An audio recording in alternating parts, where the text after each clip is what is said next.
যুক্তরাষ্ট্রের ভিসা বন্ডের তালিকায় বাংলাদেশ সহ ৩৮ দেশকে যুক্ত করেছে মার্কিন পররাষ্ট্র দপ্তর। নতুন এই নীতির আওতায় এসব দেশের নাগরিকদের যুক্তরাষ্ট্রে প্রবেশের জন্য ভিসা আবেদনের সর্বোচ্চ $১৫,০০০ পর্যন্ত ভিসা বন্ড বা জামানত দিতে হতে পারে। সর্বোচ্চ বন্ডের অঙ্ক $১৫,০০০, যা প্রতি ডলার ১২২.৩১ টাকা হিসেবে বাংলাদেশি মুদ্রায় দাঁড়ায় প্রায় ১৮,৩৫,০০০ টাকা। নতুন যুক্ত হওয়া দেশ হিসেবে বাংলাদেশের ক্ষেত্রে এই নিয়ম আগামী ২১ জানুয়ারি থেকে কার্যকর হবে। এর ফলে অনেক দেশের নাগরিকদের জন্য যুক্তরাষ্ট্রে ভিসা পাওয়া এখন আরও ব্যয়বহুল হয়ে উঠতে যাচ্ছে। কি এই ভিসা বন্ড, কেনই বা চালু হচ্ছে, আর কারাই বা এর সবচেয়ে বেশি প্রভাবিত হবেন? ভিসা বন্ড হলো এক ধরনের ফেরতযোগ্য আর্থিক জামানত। কোনো দেশের সরকার নির্দিষ্ট কিছু দেশের নাগরিকদের অস্থায়ী ভিসা দেওয়ার আগে এই ধরনের বন্ড বা জামানত নিতে পারে। এর মূল উদ্দেশ্য হলো ভিসাধারীরা যেন ভিসার শর্ত মেনে চলেন, বিশেষ করে নির্ধারিত সময় শেষ হলে দেশটি ত্যাগ করেন। যুক্তরাষ্ট্র প্রতি বছর শিক্ষার্থী, পর্যটক ও ব্যবসায়িক ভ্রমণকারীদের বিপুল সংখ্যক নন ইমিগ্রেন্ট ভিসা দিয়ে থাকে, যেমন B1 ব্যবসা ও B2 পর্যটন ভিসা। এসব ভিসার মেয়াদ কয়েক সপ্তাহ থেকে শুরু করে কয়েক বছর পর্যন্ত হতে পারে। কিন্তু কেউ যদি অনুমোদিত সময়ের চেয়ে বেশি দিন যুক্তরাষ্ট্রে অবস্থান করেন, সেটিকে বলা হয় ভিসা ওভারস্টে, যা যুক্তরাষ্ট্রের অভিবাসন আইনের লঙ্ঘন।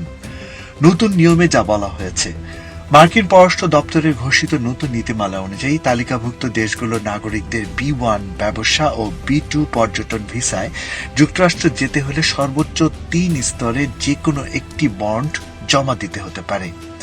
$৫,০০০, $১০,০০০ ও $১৫,০০০।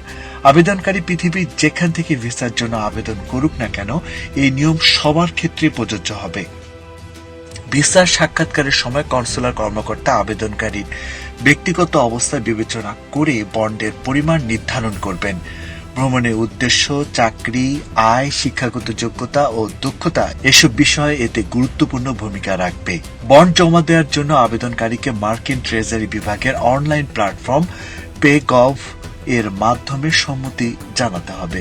পাশাপাশি যুক্তরাষ্ট্রের হোমল্যান্ড সিকিউরিটি বিভাগের I-352 ফর্মও পূরণ করতে হবে। ভিসার সব শর্ত মেনে নির্ধারিত সময়ের মধ্যে যুক্তরাষ্ট্র ত্যাগ করলে এই বন্ডের অর্থ ফেরত দেওয়া হবে। পররাষ্ট্র দপ্তরের ওয়েবসাইটে আরও জানানো হয়, ভিসা পাওয়া ব্যক্তিদের নির্দিষ্ট কয়েকটি বিমানবন্দর দিয়েই যুক্তরাষ্ট্র প্রবেশ ও দেশ ত্যাগ করতে হবে। সেগুলো হলো বোস্টন লোগান আন্তর্জাতিক বিমানবন্দর, জন এফ কেনেডি আন্তর্জাতিক বিমানবন্দর ও ওয়াশিংটন ডুলাস আন্তর্জাতিক বিমানবন্দর। এই ভিসা বন্ড ব্যবস্থা আপাতত ১২ মাস মেয়াদী একটি পরীক্ষামূলক কর্মসূচি হিসেবে চালু করা হচ্ছে। পররাষ্ট্র দপ্তরের তথ্য অনুযায়ী নতুন করে তালিকাভুক্ত দেশগুলোর জন্য এই নিয়ম আগামী ২১ জানুয়ারি থেকে কার্যকর হবে। এই সময়ের মধ্যে তালিকা পর্যালোচনা করা হবে এবং প্রয়োজন হলে আরও দেশ যুক্ত বা বাদ দেয়া যেতে পারে। মার্কিন প্রশাসনের তথ্য অনুযায়ী যেসব দেশের নাগরিকদের ভিসা ও ওভারস্টের হার তুলনামূলক বেশি, মূলত সেসব দেশকেই এই নীতির আওতায় আনা হয়েছে। সরকারি প্রতিবেদনে দেখা যায়, প্রতি বছর লক্ষাধিক নন ইমিগ্রেন্ট ভিসাধারী অনুমোদিত সময় শেষ হওয়ার পরও যুক্তরাষ্ট্রে থেকে যান। মার্কিন কর্তৃপক্ষ মনে করছে, ভিসা বন্ড চালু করলে ওভারস্টে কমবে এবং ভিসা ব্যবস্থায় শৃঙ্খলা ফিরবে। এটি ট্রাম্প প্রশাসনে অভিবাসন নিয়ন্ত্রণ জোরদারের সামগ্রিক নীতির অংশ হিসেবে দেখা হচ্ছে। সাম্প্রতিক ট্রাম্প প্রশাসনের একটি ঘোষণায় মোট ৩৮টি দেশ ও এ তালিকায় রয়েছে।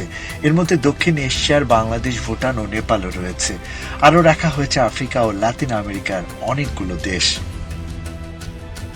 ভিসা বন্ডের ধারণা একেবারে নতুন নয়। নিউজিল্যান্ডে একসময় ওভারস্টে নিয়ন্ত্রণে এই ব্যবস্থা চালু করলেও পরে তা বাতিল হয়। ২০১৩ সালে যুক্তরাজ্য কিছু উচ্চ ঝুঁকিপূর্ণ দেশের জন্য ভিসা বন্ড চালুর উদ্যোগ নিয়েছিল, তবে শেষ পর্যন্ত তা কার্যকর হয়নি। ট্রাম্প প্রশাসনের প্রথম মেয়াদে ২০২০ সালেও যুক্তরাষ্ট্রের ভিসা বন্ড কর্মসূচি চালুর চেষ্টা হয়েছিল, তবে করোনা মহামারীর কারণে আন্তর্জাতিক ভ্রমণ কমে যাওয়ায় সেটি আর পুরোপুরি বাস্তবায়ন হয়নি। এখন বাংলাদেশ এর প্রভাবে কতটুকু পড়তে পারে? বাংলাদেশ এই তালিকায় যুক্ত হওয়ায় যুক্তরাষ্ট্রের স্বল্প মেয়াদী ভ্রমণ করতে আগ্রহী অনেক পর্যটক ও ব্যবসায়িক ভ্রমণকারীদের খরচ উল্লেখযোগ্য হারে বাড়তে পারে। সর্বোচ্চ $15,000 বন্ডের অঙ্ক বাংলাদেশি মুদ্রায় 18 লাখ টাকারও বেশি। ফলে মধ্যবিত্ত ভ্রমণকারীদের জন্য একটি বড় ধরনের আর্থিক বাধা হয়ে দাঁড়াতে পারে বলে মনে করছেন সংশ্লিষ্টরা। তবে যেহেতু এই বন্ড ফেরতযোগ্য, তাই যারা নিয়ম মেনে সময় মতো যুক্তরাষ্ট্র ত্যাগ করবেন তাদের জন্য এটি স্থায়ী খরচ নয়, বরং একে একটি অস্থায়ী আর্থিক নিশ্চয়তা হিসেবে দেখা হচ্ছে।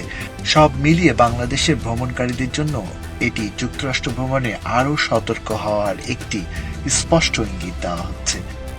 Arifur Rahman, time television, new York.